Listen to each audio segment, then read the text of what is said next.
Good morning, guys. Welcome back to Lick Branch Farms. My name's David. I'd like to start the video off by thanking all of the new subscribers we got to the channel. Guys, we appreciate the support. And if you're not a subscriber to our channel, reach over here in this right hand corner and click this subscribe button and click the bell notification so you get notified every time we put out a video.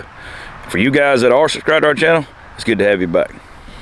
So Jace and I are going to do a quick video today, and it's probably going to be a little different than normal, but we're going to be focusing more on the market farming side of this, and I guess crop specific videos is what we're trying to work on. And today I've got a row of Bok Choy that is just about ready to harvest, and we've been pulling a few heads out here and there, but you can see these guys here are just about mature, and they got a few that's smaller. But if you go down through here, like some of these guys here in the middle, they are ready for sale. These here, and no, I took some pictures yesterday, and basically gonna put them online and go ahead and start taking orders for them.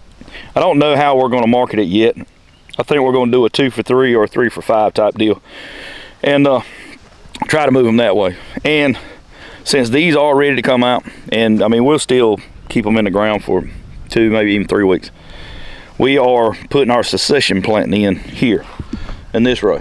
And me and Jace got out here late yesterday evening and finished it up this morning, and we put in 240 heads of Bok Choy, which is the same variety this is. And we've also got a tray of Joi Choy, which is the same as Bok Choy, it's just smaller. It doesn't get very big, and that's what this is here. So the interplanting part of this video is going to be us mixing, you know, the Bok Choy with the Joi Choy and trying to maximize the amount of crops that we can get in a bed, or maximizing space, let's put it that way. In market farming, that's a big part of it, is maximizing all of the space that you can. And you got one? Yeah. Okay, put it in right there. Move that rock and put it in the ground right here. There you go. That's right. All right, we missed a hole. Jace had to go get another plant out from a tray we had at the morning. But even here, you remember guys, back in the spring and the summer, we had okra and everything planted here. And I always kept a little strip in this area here to use as a an area for the golf cart to go up and down. And really it never served any purpose other than that and the grass I had to cut. But you know, we're not selling grass, so I took the tiller after I got all the okra out of the ground and tilled all this up. And this is going to be part of the winter garden. This is going to be part of garlic, beets, what else I tell you, carrots. We're gonna put some more carrots in here. Jace's excited about carrots. So we're gonna get in here later on, maybe not today because it's drizzling rain right now, but we're gonna get on this this Bok Choy bed and go ahead and get this put in the ground. So for us, this is the second year I've been planting Bok Choy, and we found that it is a some of our customers knew exactly what it was when we brought it, but others are warming up to it. And we've turned, you know, several customers, we've turned them on to this stuff, and they're actually asking for it now. So it's something that is definitely a market for. Even in the South, you know, there are people that look for this kind of stuff. Now, the Bok Choy and Joi Choy and all that stuff, they're very rigid plants. You don't have to, I mean, they're very simple to grow, and they grow really, really fast. They're not like things that you got to baby. I mean, they're a real rigid plant. You don't have to baby them. They plant very, very easy. Good root mass on them. And these guys here, we put the Bok Choy on 1 foot centers, and I'm thinking we're going to do the Joi Choy on 6-inch centers because we'll be able to put twice as many in this bed. Now, I don't know that we'll need them all. There's 338 in that tray. We may need them all, we may not, but I'm gonna go down through here and split the difference, and we're gonna do them 6-inch spacing, and then we'll see where that gets us. I've got a couple more trays at the barn that I started behind these, so I've got at least one more succession planting coming up behind these guys here, and that should get us to the really, really cold weather, which then, you know, it won't matter, we won't need it. But we're gonna get out here and get started putting these things in the ground and just see what we end up with. All right, guys, so Jason laying them out. We decided to go with a 1 foot spacing on these, and you can see how we're doing it, going out through here. In between the bigger Bok Choy that's on the outside edge, and we're putting the smaller stuff on the inside. Now, these plants are only going to get maybe 8 inches tall, and they probably only get big around as like a head of broccoli, but the outside ones, like you said, that's what those guys are. So I don't know which one's gonna mature faster, probably the middle row. And that will leave, enough room for the bigger heads to mature. But yeah, that Joi Choy is like a 35-day cabbage. Really fast growing. And once we get this in, we'll lay the drip lines out. We also got to put some drip lines in for these onions that we put in a couple weeks ago. Let me give you a shot of these guys. These onions have only been in the ground, and I started these from bulb. They've only been in the ground 3 weeks. And they're already, some of them's already a foot tall. And this bed was put in second. The other two 50-foot beds up here in the upper garden were put in first, a week ahead of these, and they're as big, if not bigger. I think they're getting thicker. And these guys I've been fertilizing right regularly. These I haven't, but as soon as I get the rest of the drip line moved down and get them ran, we're gonna hook the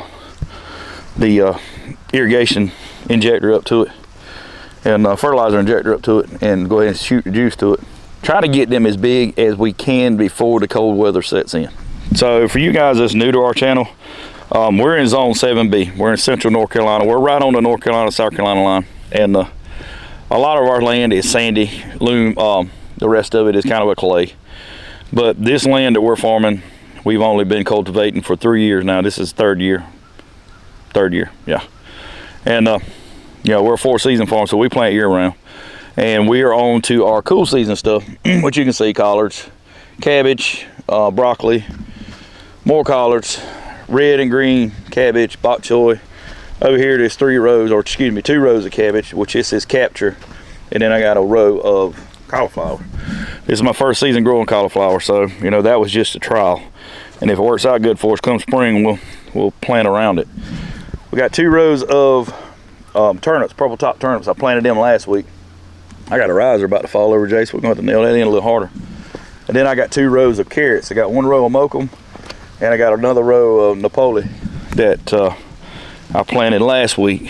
And I've got some greenhouse fabric, greenhouse material up here tomorrow to order from Harris Seeds that we're going to try this year. Once the carrots emerge, once I know we're out of the, come on out of there, you're going to get marred up now. Once I know we're out of the woods with the germination and we can see them on the ground, then we're going to lay drip irrigation in there on between the rows. 1, 2, 3, 4. Yeah, 4 lines of drip. And then I'm going to put that plastic greenhouse fabric over it. And it's perforated. It's got holes in it like every 6 inches or so. But we're going to lay that greenhouse mat or fabric over it with hoops.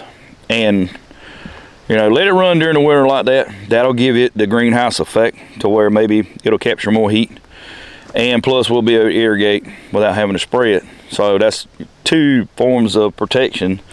We can water it, plus we don't have to worry about it bolting during the winter whenever we do get a real cold day and then get a warm day. Most lettuces and carrots, they're biannual. So if you get a real cold spell and then it gets warm right behind that, the plant thinks that it went through winter and it's going to try to go to seed. That's what we call bolting. Carrots and lettuce are really bad for it, so it's best in the wintertime to protect them from frost so they don't think they actually went through a real cold winter and they try to go to seed on you. All right, like I said, look. Put it in and just move a little dirt around. You ain't got to squish it. Just like this. Like this? Just move some dirt around it. Like that? Yep, just like this. You want me to move some dirt over it right here? No, just look. Just put it in the hole, and then just move the dirt over to it. This one right here, get another one. This one right here ain't no good. Already on the ground. All right. That was a lucky idea. Yeah, it was. I'll go get some more for wherever you get the hole. Yeah, I think that's gonna work out pretty good. Yeah. Are we gonna put some on the other side too? I don't know yet. We got enough for sure. We may plant some in there with them beets or something. I don't know. All right, so we're gonna finish up this a little bit here. We got to run to town for a little while, but we're gonna come back to seeding and finish this up. And I'll give you guys a shot of what it looks like once we get done. We only got to what, Jace, 20 plants? Yeah. Something like that. 20 plants, and we still got another 100 to go. So yeah, it'll take a little bit, but we'll knock this out. We'll probably come back and run some rows to get ready to put some beets in the ground, because we got plenty up here that's ready. They got some pretty plants, ain't we, Jay?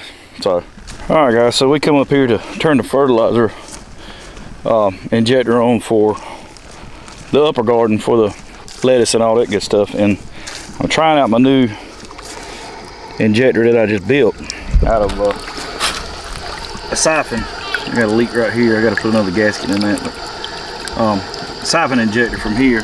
I got 8 ounces of 18,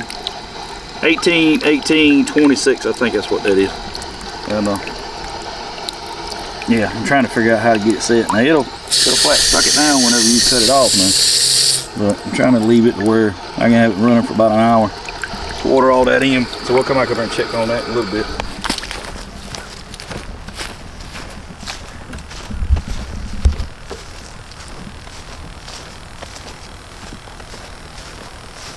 Got all that metering in. Lettuce. Got some more lettuce here. I only planted half a row here, and this is a bib lettuce, and I got some butter heads up here in trays that'll be ready probably this time next week that we're gonna put on the other end of it. And I got 2 rows of radishes that's gonna come out here pretty soon. And I sowed some more myrrh and skyphos that's gonna go in those rows. And I've got some baby romaine that we're gonna try to put in also before it gets too cool. All right, guys, well, me and Jace about ready to call it today. We got all the bok choy in right here. There's 240 of the bigger bok choy, which is Bok pack, and then there's 120 of the smaller one, which is the Joi Choy, and I still got plenty of that left. We're gonna put it, intermingle it, or interplant it with something else. Probably one of these rows of collards or something like this. We can get in between these plants down through here. We can plant them in there. That's just so we don't waste them. We can use them. But we got out here a minute ago and we planted 1 tray of red beets. That's Boro red beets, and we planted them on a 6x6 grid like we do garlic and onions and everything else. We use this little jig. Go down through there, plug them, stick them in the ground, and there you see what they look like. All right, guys, that's gonna wrap it up for us today. We got all the bok choy in. We got 1 full tray of beets in, red beets in, and we got the irrigation done for the onions. So, and I haven't hooked it up yet because I still got to extend this irrigation line, but we'll probably get that taken care of tomorrow. And I still got some more broccoli and collards that I want to get in the ground, just so we can go ahead and use them up. I got 2 different places I can put them in. So, guys, like I said earlier in the video, if you hadn't subscribed already, reach over here and click this subscribe button and click the bell notification so you get notified every time we put out a video. As always, guys, we appreciate you stopping by. Thank you for watching, and we'll see you on the next one.